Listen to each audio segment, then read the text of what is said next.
Hi, I'm Melissa, and this is the Book Break. And today we're talking to thriller author David Baldacci about his newest thriller book that just came out. I'm so excited. So let's bring him on in. Hi, David. Hello, how are you? I am great, and I'm really excited to talk to you about your new Atlee Pine book, third in the series, right? That's right, yes.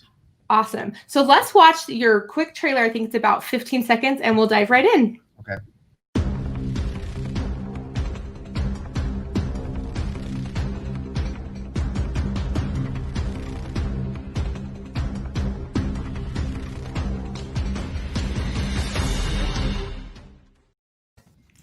All right. So, David, I want to know where you got your inspiration for this third book, because Atlee, she was looking for her sister, and she keeps finding trouble everywhere she goes, trying to find more info about her sister. I know. I tend to throw the kitchen sink in more at all my characters, and I definitely put poor Atlee through the ringer on this one. You know, I knew with each book there was going to be more and more revelations about what was happening to her, what happened to her sister, and her past as well. So in this one, she's growing more and closer to what happened to Mercy Pine. And I thought I laid an Easter egg in A Minute to Midnight, the book preceding this one, where she mentioned that she knew John Pollard and worked with him on a case. He was an Army investigator and sort of a mentor to her. And I knew that would be a great way for me to sort of then bring John Pollard into this book as well. So they're looking for the same guy in Trenton, New Jersey. Pine thinks it might be the grandson of the guy who kidnapped her sister 30 years ago. And Pollard's looking for this guy because he thinks he's running a drug operation out of Fort Dix, New Jersey, which is an Army installation. That's why Pollard is involved. And like the trailer said, they join forces. He helps her and she helps him.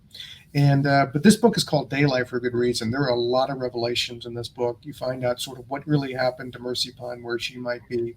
And you also find out that Pine's past, everything she took as being true, none of it was true. Everything was fabricated. And so at the end of the novel, you see her response to that. And, you know, this book really rocked her right to her core. Yeah, I was honestly surprised too. And I love the little shock at the end, which I won't say because I don't want to give that spoiler for people. But I'm wondering, so you're from the East Coast Virginia area. So when you were getting ready to write these areas, did you actually travel to those areas? Because you have a clear knowledge in the books of these areas. Yeah, I did. I try to travel to all the places that I write about. I think the only place I didn't, when I wrote a book called The Target, which is a lot of it was set in North Korea. My wife would let me go to North Korea. Not that I went to North Korea, but I didn't. But atmosphere is so important to my books, you know. So I don't like hiring somebody to do this research for me. I don't like getting things third hand. I don't want to buffer. So when I go to these places, I walk around, I talk to people, I see it for myself. I draw inspiration. I have never been inspired by anything I read on Wikipedia. Let's just put it that way. You know, I go to these places and look around and snoop around and become kind of like a journalist and talk to people. And that allows me to build a very authentic picture of what you see in the book. Yeah, I agree. It's definitely authentic. And I think part of your research probably leads into your characters being so rich because they really feel like real people to me, not just kind of a surface character, even if they're a minor character.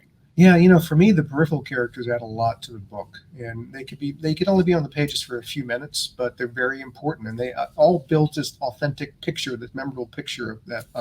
And unfortunately, when a book is translated into film, I've sat in a lot of these meetings. I've been on the film sets where people like all the stuff that makes a book great, the peripheral characters, the subplots. Those are the first to go, you know, because they don't have time for any of that. Now we got to cut this person out. These three characters will blend into one. These plots out of here. We're going to focus on the main thing. But in the book, you have that latitude to build this world, and that's one of the major parts I love about crafting a novel. It's building the characters, but building the world they inhabit. Because that's the richness, that's the luster that you can enjoy while you're reading.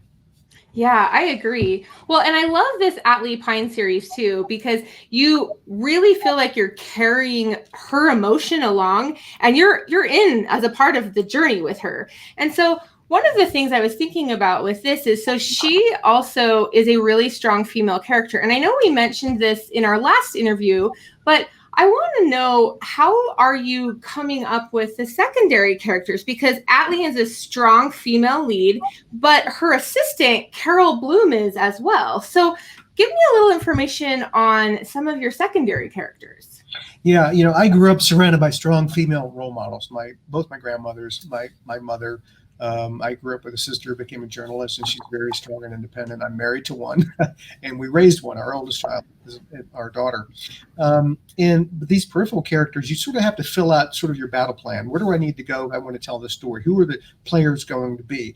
So she has to go and talk to somebody about this, and that person leads her there, and that person leads her there. So you have to build those characters, and you can't just say, here's the name, and they go visit them. You have to give them sort of a backstory and a reason why they're integral. Why are they connected to the story? So you have to come up with backstories for each of these, all these other characters as well, and why they make sense for her to go to talk to them, or why they're involved in the process. So, I keep lists of these characters, and I keep lists of the backstories I build for them.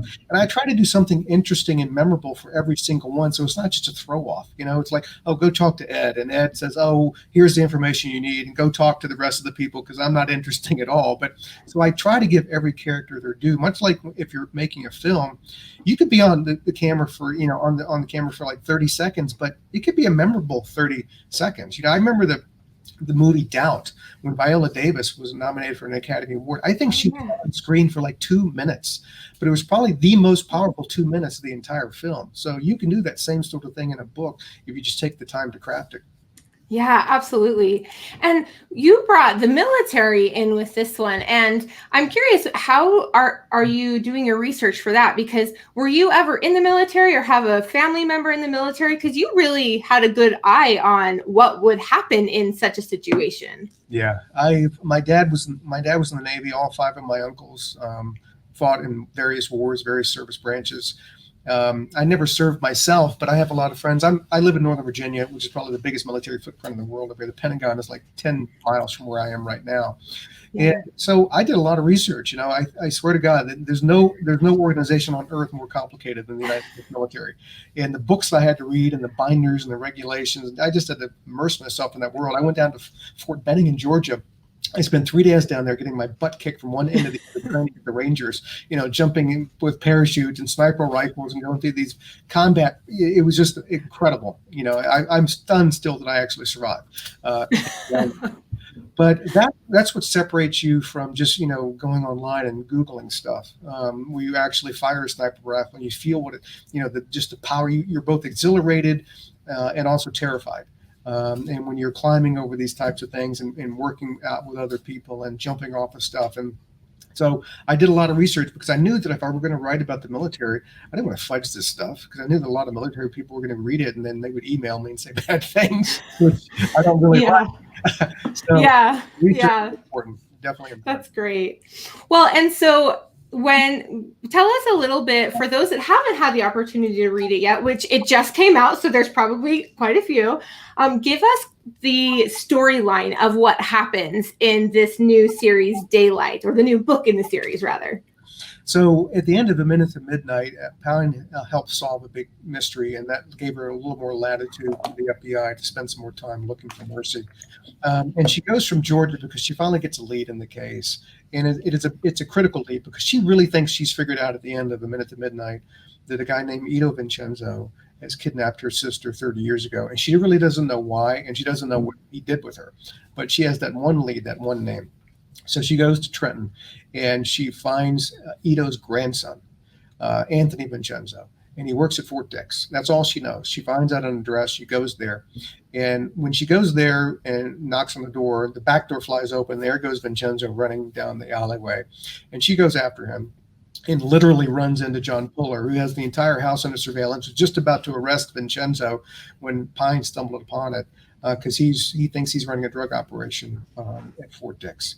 And so they team up. And I for a long period of time, I wanted to put those two together, Pine and Puller, because they're very much alike in one way, and they're very different in other ways. And you see throughout the book when they're working together, Puller is Army. His whole career has been Army. So he's like, he says something and it's an order and it should be done. And Pine's like, hey man, I'm not in the Army. You can't order me around. I am who I am. And so they butt heads at times, but they came from the same, bolt of cloth, and they want to get the job done. They're both courageous. They're both fit and well trained, and they work pretty well together. But it was just a great opportunity to bring those two together. And I know a lot of my fans who might have been missing John Puller for a while will really love him being in this book. And also Carol Blum, she's in her 60s. She's been at the FBI for 4 decades. She probably knows more than most agents about how to investigate something, because I call her she's like my Jane Marple. She's my a little bit older woman, but she can do great stuff. And I give her a lot of room to shine in this book. I know you said you've listened to the book, but she's got some pretty dramatic stuff going on in this book. And it was good to see her too. But this is a real thorough procedural investigation where she goes from one to the next, following these leads down. A lot of action happens, a lot of violence happens in the book, as it tends to around my characters. But at the end of the day, it just comes down to what happened to Mercy. Yeah, absolutely. And I love that we get that peek at the very end of the book. So I'm excited for everyone else to check it out. And then I'm also really excited for the next one too. So I love this series. So before we wrap up, David, I would love to talk about your foundation for a little bit, because I love that you are helping to increase literacy out there. So let's talk a little bit about your foundation. So my wife and I founded the Wish You Well Foundation nearly 20 years ago now. And basically we receive grant requests from literacy organization programs across the country, and we fund as many of those as we can. Literacy and the ability to read is the one fundamental skill you need to succeed in life. And even more important today, when we're in the information age. I don't care what job you have to have strong reading skills if you're going to succeed. If you don't, you're not going to succeed. You're not going to reach your potential. Every social ill we have as a country, whether it be social injustice, crime, poverty, and other related issues, can be resolved dramatically if we can increase the educational opportunities and the reading levels of people across the country. The people whose job it is to predict how many prison beds we're going to need in the future look at 2 statistics, and they have a 99% correlation to the accuracy of how many prison beds we're going to need. One is the high school graduation rate. If it drops, you need more prison beds. And 4th grade reading scores. If they drop, you need more prison beds. That shows you how integral the reading ability is to someone's life, and also to how society is going to operate. So This is a very challenging year for us. As you can imagine, COVID, most of literacy takes place in classrooms, face-to-face tutors. So COVID has kind of blown that up. And you could say, well, you can just do it online. The problem is the audiences that we're trying to address don't have computers at home, don't have access to broadband, which large swaths of the country don't. So how do you reach those? So we have probably given more money this year out to organizations than we have in any other year, so they can meet that challenge, so they can go the extra mile to get to the people they need to service. Yeah, and I think that's really interesting that you look at 4th grade reading levels, because I wouldn't have thought that you can see that so young. I know even for myself, I have young kids in elementary school, and doing online school this year, I have seen their reading levels struggle, not incline at the same rate that they did prior to online school. So I think that's really interesting, and for us parents to take note of how important it is that we really work on their reading levels while they're young, and not just when they're in high school, but while they're really in that. I mean, that 4th grade, that's so young to see that correlation. Yeah, because people say at 4th grade, if you're falling behind reading wise, every other grade subsequent to that is going to get tougher and tougher. When you have to stand up in front of class, you have to read, you have to do oral types of presentations. So that 4th grade indicator means that if it's very low for certain students, in the next 3 to 4 years, they have like a 90% chance of dropping out, and they don't drop out. They don't even get to middle school. They don't even get to high school. Where do they go? They go down bad paths. So that's why that 4th grade, that's where the decision is made by a lot of kids independently, that they're not going to stay in a place where they're made fun of, where they can't read, where they can't succeed. They're not going to go there every day and fail. So that 4th grade, that really is, people look at it, it's a scientific cutoff, where that decision is made by a lot of people, whether to go forward in the education system or not. Wow, that's incredible. Well, then I really appreciate you telling us about that. And for our viewers, go and check out David's foundation and see how you can get involved. And as well as, of course, you want to read his books, because that will help your literacy, right? All right. Well, thank you so much for being here with us today, David. And thank you for joining us on the Book Break. We'll see you next time. Sounds great. I enjoyed it. Thank you.